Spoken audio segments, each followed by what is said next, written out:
All right, in today's video, I'm gonna be showing you how to do the water pump replacement on a 3.6 Camaro. This is the V6, not the V8, so just so you're aware.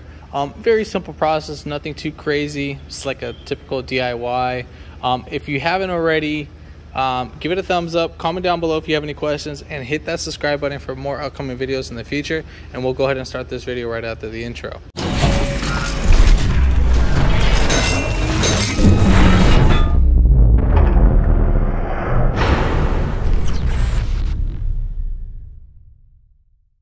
First things first, obviously we need to do is lift up our cover. So we'll just get that and then we'll push it back. Easiest way, what we can do is we could take off the whole air filter housing. Normally you would have two clips on this one, so you would have one right here, and then you would just lift up, and then you would have another one right there. So if you can do that with both hands, literally you just push this tab back and then pull right up. And then once you pull that right up, you're gonna slide it away from these little notches. So once we do that, we got our mass airflow sensor. Pull back our mass airflow sensor little tab right here, this little yellow piece. So once you pull that back, just hanging out right there, you're gonna go ahead and push on this black piece and then push that to the side. All right, so now once we do that, you can get a flathead screwdriver, and then we'll go ahead and unscrew that. And then our PCV hose, you're just gonna literally pop right out, move out the way. When working on this system, make sure it's cool and not hot and so forth, so you don't burn yourself in this matter. So again, you can either use a flathead or an 8mm too as well.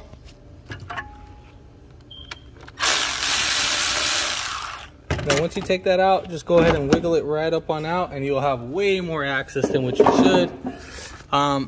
For some of you, if you really have a bad eyesight, you can take off the throttle body with the 410s. So one right there, and then one right there, and then one right there, but you would need to replace the gasket. So I'm gonna go ahead and do it this way. I can feel a little pulley play in here. So obviously we have that. It's leaking. I would want to say, right?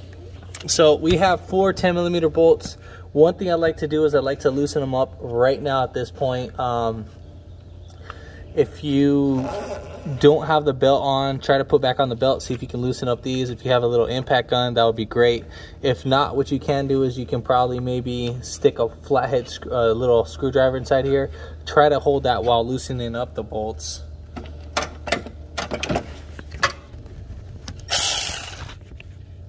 So I'm just gonna use my electric ratchet. So we just loosen up those. They shouldn't be on too crazy tight.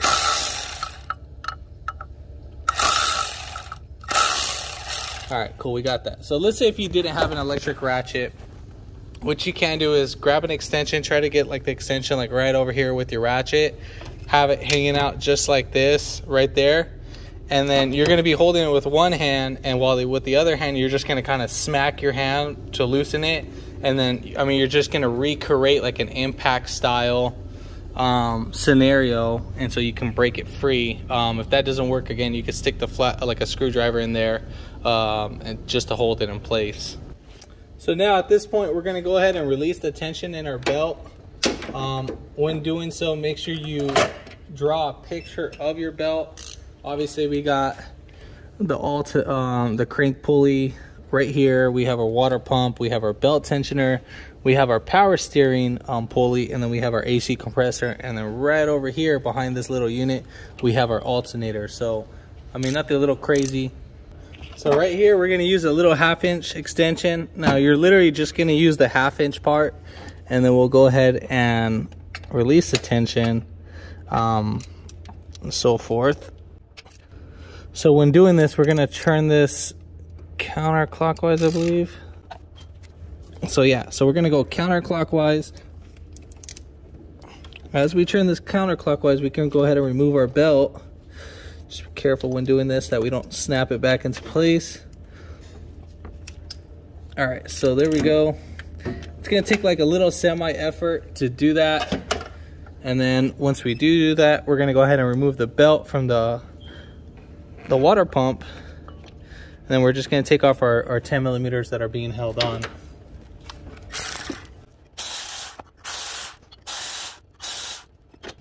Then you're gonna grab your pulley, pull it off, and we'll just All right, can see a little seepage going on.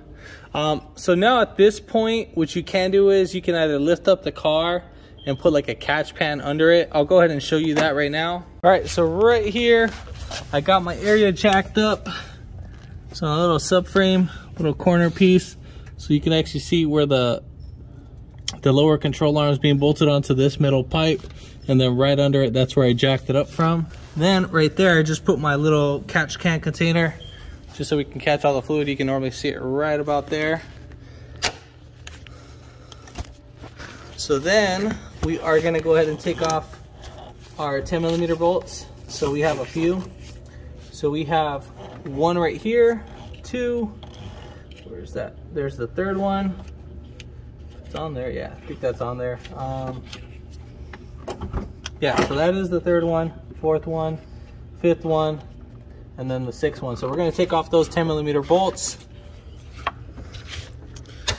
Sorry, I can't really show that too well. I'm gonna try my best, but this is the best I can show.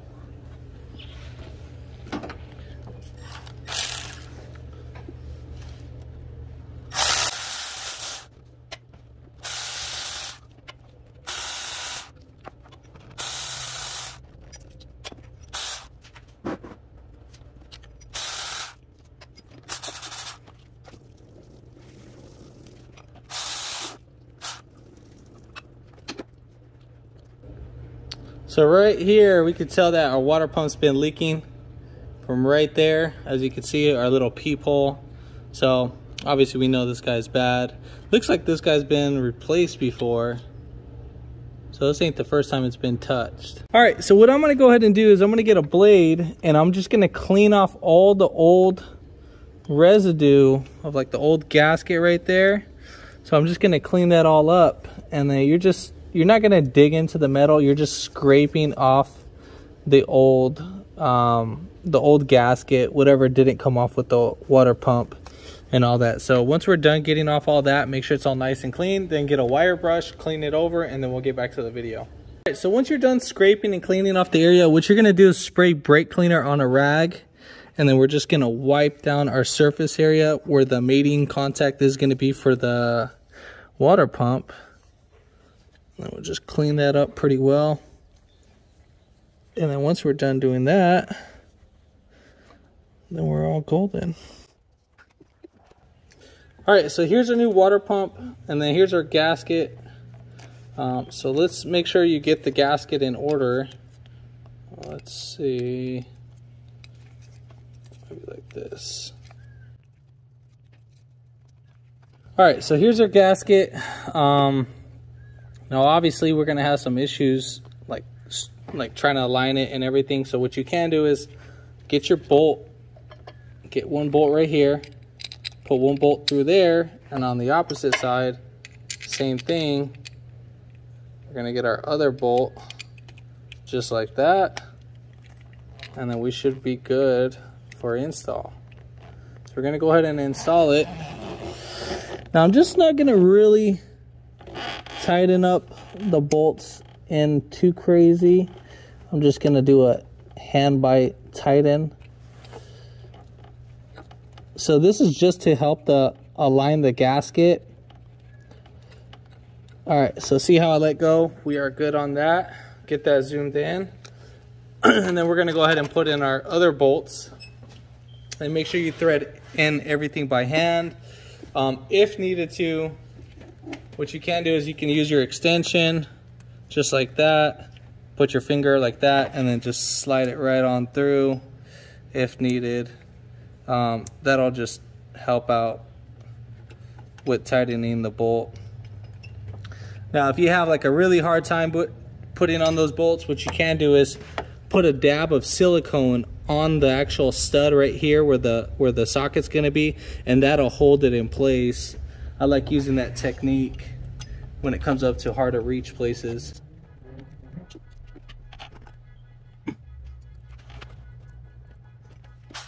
All right, so go ahead and torque these down.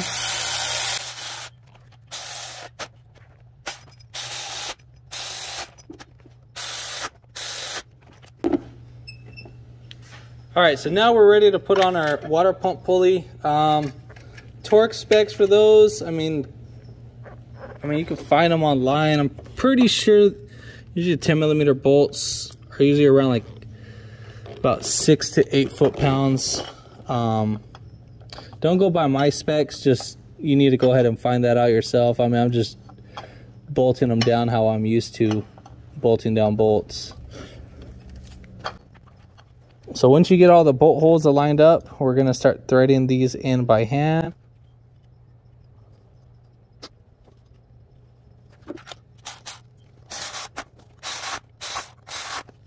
All right, so probably the most difficult thing is to put on the belt. So obviously we're gonna get our belt right over the alternator. Then we're gonna swing it right up under, what was it? I'll have this guy come right over there. We still need to have this belt just like that. And then we're gonna have this belt go over these guys right over there. All right, so I'll just keep that just like that. And then now we're gonna go ahead and put our tension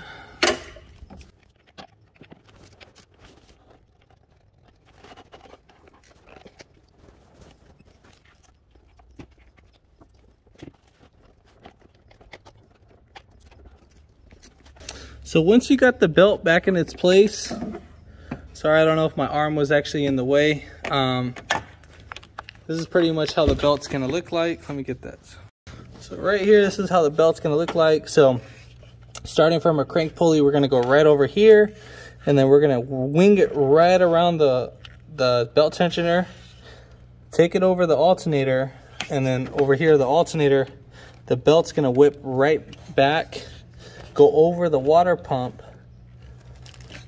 and it's gonna come right over here on the power steering pump, go straight down right over the AC compressor, and then right back to the crank pulley. All right, so we're pretty much done for that. All right, so now we're gonna go ahead and put on our air filter housing. So we'll just wing that right there, make sure that these two notches are right here. And then we're gonna whip this and then make sure we flip this back in place, get our mass airflow sensor, push that in, make sure it clips, and then push in your tab, connect our PCV hose, and then we're gonna open up our radiator cap, as you would say, that will be right here. And then we're gonna go ahead and add coolant. All right, so we're gonna go ahead and add our coolant. Now make sure you're using the DexCool. It's a GM product. It's gonna be an orange coolant. This one is 50-50, so I don't need to mix it. The one that says full concentrated, that's the one where you need to dilute it with water. So let's go ahead and top this off.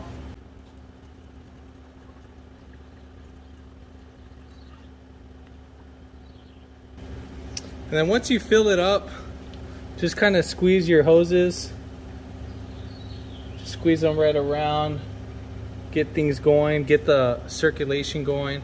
If needed to, you can let it sit for a little while and then come back. You want to try to get all the air pockets out. All right, so I'm going to go in the vehicle and I'm going to go ahead and start the car. Now what I'm going to go ahead and do, so we're going to go in the car, obviously start it, and then make sure you have the heater on full blast. Get that going. And we'll just well, we can put it on us because I'm not going to be sitting in the car. So make sure you have that on full blast. You can do it with the AC on or not, but I could already feel the hot air coming out, so it's just this pretty hot day.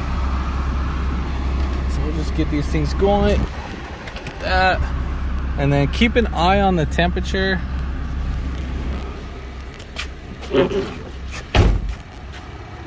And then at the same time, you should add some more coolant as needed. See how it went down? So while you have that, while you're bleeding out the system, you're just gonna add as needed.